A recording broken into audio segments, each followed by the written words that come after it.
I got a lot of great comments from people on the last video, the first scenario, the city scenario. I'm by myself, or maybe I have one or two people living with me. I got a lot of great comments and a lot of great feedback on that video. That's the first scenario we talked about.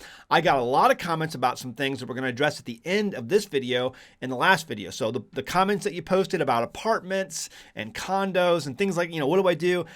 I'll address that at the end. So stick with me till the end of the video. But this one, we're going to go to our scenario number 2. And this is more down the direction of where I would be heading. But first, I have to give my disclaimer. And that is, everything I'm about to say in this video is educational purposes and entertainment purposes only. Nothing in this video should be taken seriously or with criminal intent. With that out of the way, let's go ahead and get into our second scenario. Now, the first scenario, again, it was just by yourself. Maybe you have one or two people living with you. But in this scenario, you may have a small network. You may have like 3 or 4, 2 or 3 good friends. And by I mean good friends, qualified friends, these are people who may have some knowledge. They know some things. They've been in combat before. Our country is filled with military veterans and police officers and people who just know stuff, who can think outside the box tactically. And so you get a few guys like that together and their families, and you say, okay, what are we going to do to survive? What's the best way we can do to survive this city? We don't have anywhere to go outside the city. We don't have a farmhouse out in the country. We don't have land set aside. But we know things are absolutely bad. Things are completely collapsed. We're talking about a scenario that is without rule of law, a complete and total breakdown of society. Crime is out of control. If there is a police presence, it's completely corrupt and dismantled. You probably wouldn't be able to do this scenario if there was a police presence.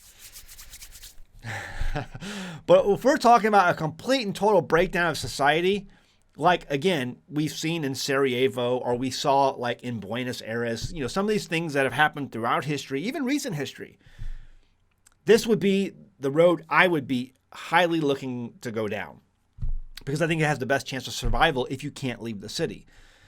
So again, we're talking about maybe 3 or 4 guys, and you want to take over an office building.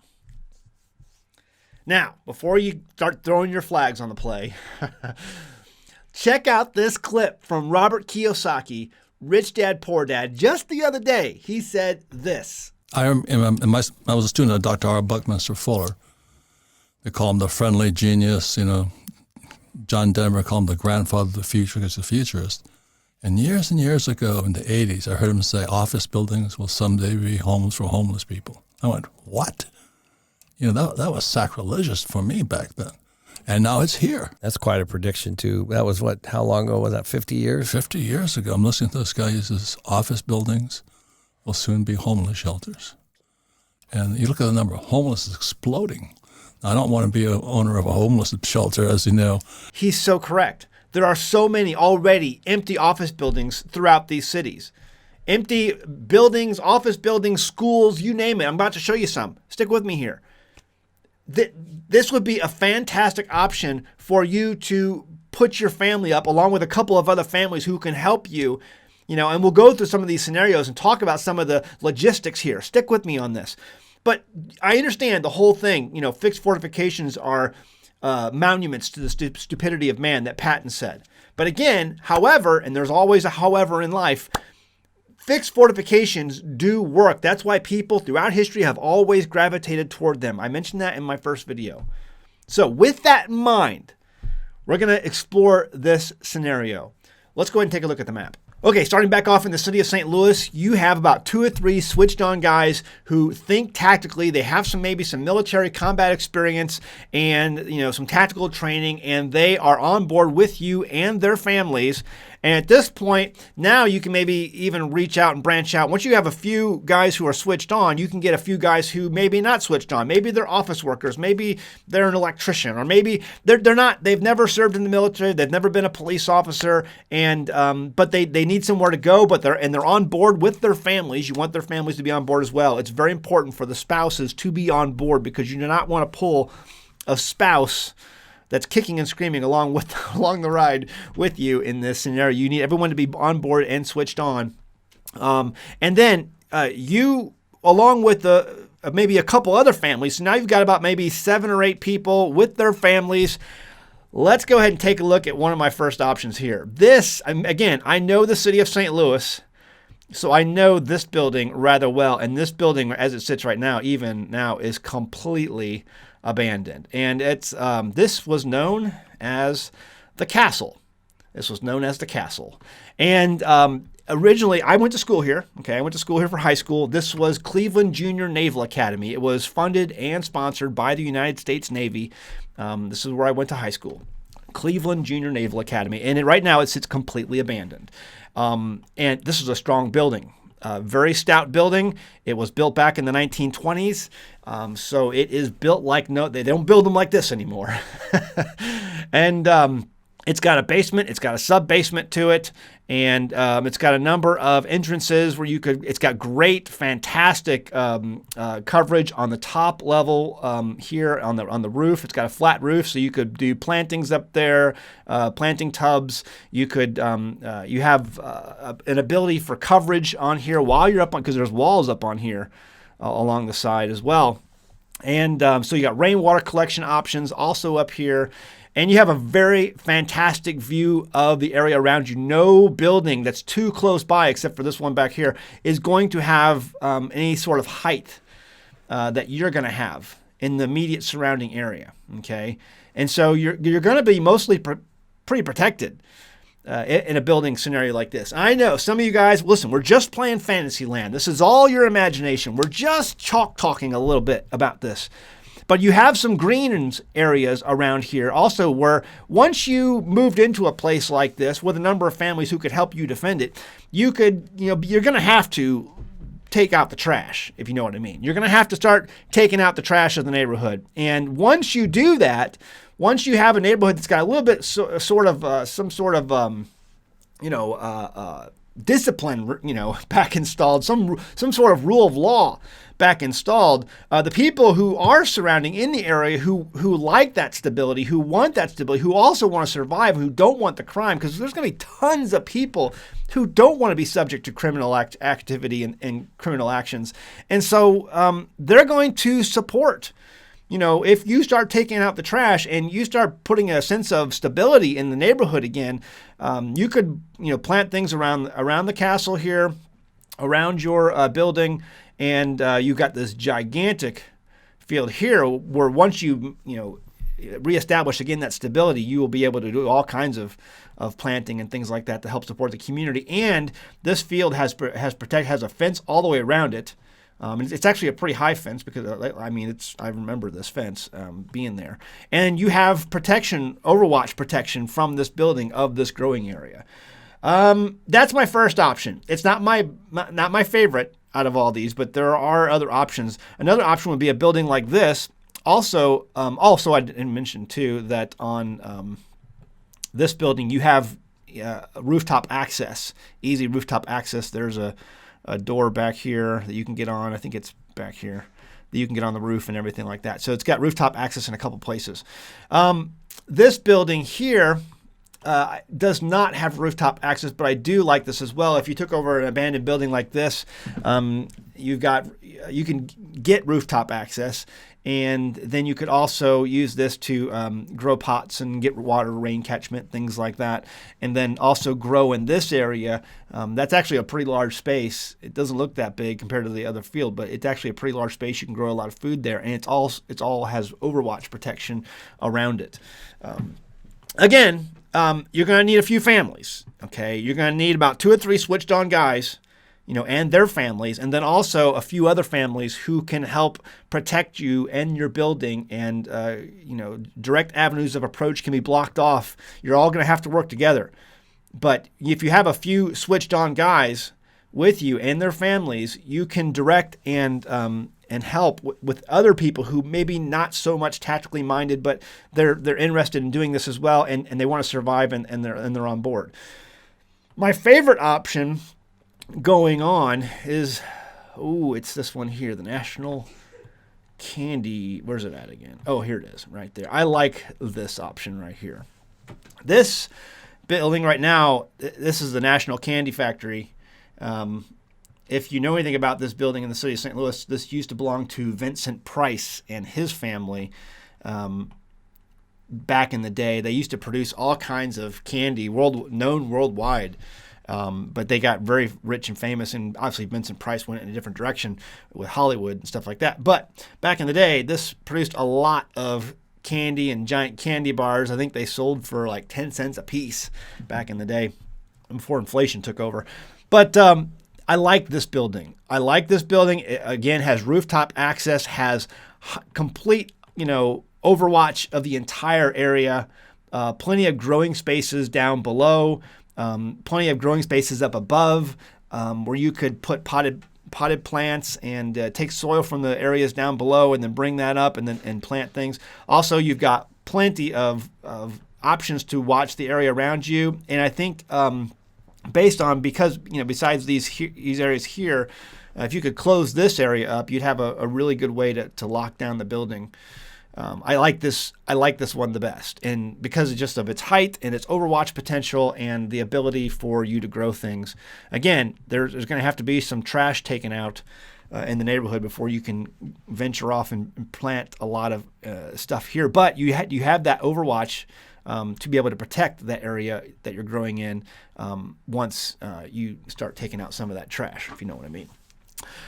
That would be my scenario. That's my scenario, guys. I would, if it was me and I was living in a city and I could not, because there's going to be people like you. There's going to be people like you who have the same ideas, who want to survive. They have training.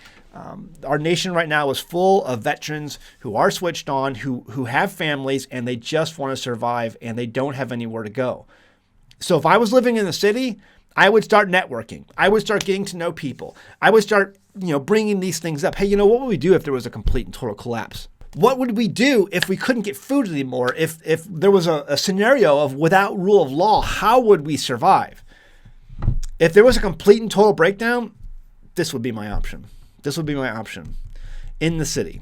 Now, we're getting to another option, in the suburbs. There's going to be there's a lot of great places in the suburbs as well. But things might be a little bit more sticky there. And we'll talk about that later in the next video. We'll give our final scenario in the third video. And that's going to be in the suburbs and kind of along the same lines, but it can be more sticky. Now I want to go ahead and address some of these issues that were left in the comment section of the last video we did. Number one, a lot of you guys said, hey, Zach, that's not a swimming pool. That's a trampoline. Oh, yes. I want to look closer at it. Yes, it very much well could be a trampoline. The one next door definitely is a trampoline. But the one there is probably a trampoline as well. But here's the reality, folks. I know a lot of people who prepper-minded put swimming pools in their backyard, the above-ground pools that don't take a lot of work or excavation to put in, and that's an emergency water supply. I've known lots of preppers throughout the years who do that. It's a fantastic way to have an emergency backup water system, and who cares if it gets cloudy and yucky and whatever, because you have filters, right, that you can always filter that water with. The other thing that I saw often in the videos was apartments. Zach, I'm in an apartment. I live in a condominium. What am I going to do? And I'm sorry to say, you're just not going to do well. There's no options for you. If you live in an apartment, if you live in a condo, you can stack food. You can even have some bottled water, but that's going to run out very quick. You don't have a lot of room to put stuff. Number one, the toilets are going to be turned off. What are you going to do about human manure? When you have a backyard, when you have something outside of a building or area that you can control, you have a way to compost. Human manure, breaking down of human manure is something that's very, very simple to do. And it's very clean. Okay. It's very sanitary. So, you need somewhere to be able to dispose of your waste. And number two, you need some sort of water collection, some sort of rain catchment. If you live in an apartment, you're not going to have rooftop access. You live in a condo, you're probably not going to have rooftop access, and your little balcony out there is not going to be enough. So what are you going to do? And not only that, at some point, somebody's going to bust down that door of your apartment. They're going to gain access to you. And if you're a single person living alone, it's over. It's done. So if you're in an apartment, if you're in a condo, that's the worst scenario possible. I don't see any scenario. Listen, the scenarios I'm giving you about the city, about being alone or being in a fort, you got about a 50-50 chance. In a complete and total breakdown of society, I say 50-50. But if you're in an apartment, you got like less than 1% chance. I just don't see it. I don't see it. So get out. Find something, get out. Network with people, make a deal. Come up with a skill, a tradable skill set that someone could take you in for some reason, and they could help, you could provide some sort of service or product, or make friends. That's all I can tell you. Make friends. If you're not a friendly type person and you just don't know a lot of people and you like being, locked up in your apartment all by yourself, I feel sorry for you. You're what we call a goner. I'm kidding. There's nothing here. The last thing I want to mention before we sign off on this video is sanitation, okay? Understand that most people, let's just look at wartime. Sanitation, lack of sanitation, and disease have killed more soldiers than all wars combined. Understand that. In any scenario like this, disease is going to be a problem. A lack of clean water is going to be a problem. You must have water filters. You must take your sanitation seriously. This is going to be the biggest killer in a grid down, without rule of law, collapse of society. Disease and infection and all the stuff that goes with it. You must understand that you can stay clean. Just simply washing your hands, simply boiling water. I sanitize. They have all, when I do my wine, when I make wine, they have all kinds of products and chemicals that you can buy to sanitize your wine equipment. I use none of them. The only thing I use for my bottles is Star Sands, but everything else gets just boiled water on it, because boiling water will kill everything. So, and that's how people stayed clean before. They didn't have all these fancy chemicals and all this other nonsense you don't need. Some of them can come in handy for certain things here and there, but understand that sanitation is your paramount concern in a grid down situation. You must stay clean. All right, so take steps necessary to deal with that and to get that in mind and with all your preps. That has to be paramount. Sanitation, if something gets infected, if you have something, you must address it. Don't ignore something when you know you've got a problem. And you have to avoid problems and prevent problems by being clean. Okay, we'll leave it at that. Hey guys, if you enjoyed the video, please leave a comment below and let us know that you enjoyed the video. If you're interested and excited about that third scenario, we're going to talk about the suburbs. Leave a comment below. Let me know. If you have any options, ideas that you want to share with the people in the comments below, please do that, because people are scouring these comments. They love the comments, and they're learning just like we all are. None of us know everything, and so we can learn from each other. Leave a comment below and let me know what you think. Is this all crazy ideas? Zach, you're just absolutely insane. There's no way you want to take over a building. I think it can be done. And there's a reason why people in the past have had fixed fortifications. At times, unless you encounter an enemy that's bound and determined and has unlimited resources, they do work for a time. So again, leave a comment below. Let me know what you think. Hit that like button also before you go. I really appreciate it. All right, guys. See you next time in the Homestead. Bye. Alexander the Great. Did you know when he died, his body was placed in a coffin made of solid gold? Decades later, Ptolemy X and Cleopatra III stole the coffin and gold artifacts just so they could pay their war debts. Germany, at the time of World War II, stole all of the gold they could get their hands on, and much of it still today has not yet been accounted for. You see, all throughout history, when times get tough, people, either good or bad, seek real wealth. They turn to gold and silver. The central banks and Wall Street cheerleaders would have you believe that gold and silver are just shiny rocks with no real value. But did you know that central banks around the world have for the last year been buying record amounts of gold and silver for stockpiling? Stockpiling for what? What do they know that they're not telling us? Genesis Gold Group is a proud supporter of an American homestead. They help people get out of locked-in 401ks and IRAs into something that's real, physical gold and silver. If you're going to be locked into something, it might be a good idea to talk to Genesis Gold Group about being locked into something physically vaulted instead of just a piece of paper that at the end of the day is just that, a piece of paper. It's a clear surety that our economy is headed for turbulent waters. The nation is currently over $31 trillion in debt, and Congress keeps spending money and the Fed keeps printing it. That does not bode well for anyone keeping and saving money in savings accounts or paper-denominated assets. Call Genesis Gold Group today, this instant, or visit them online at genesisgoldgroup.com. they can put together a strategy that's right for you. And be sure to say that you heard about them from An American Homestead.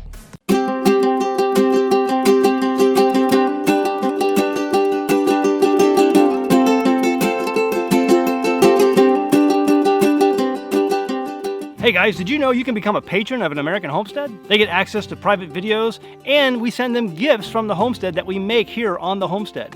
And we also enter our patrons into special giveaways that are only available to them. And before you go, please check out these other great videos. Go ahead, click. Oh wait.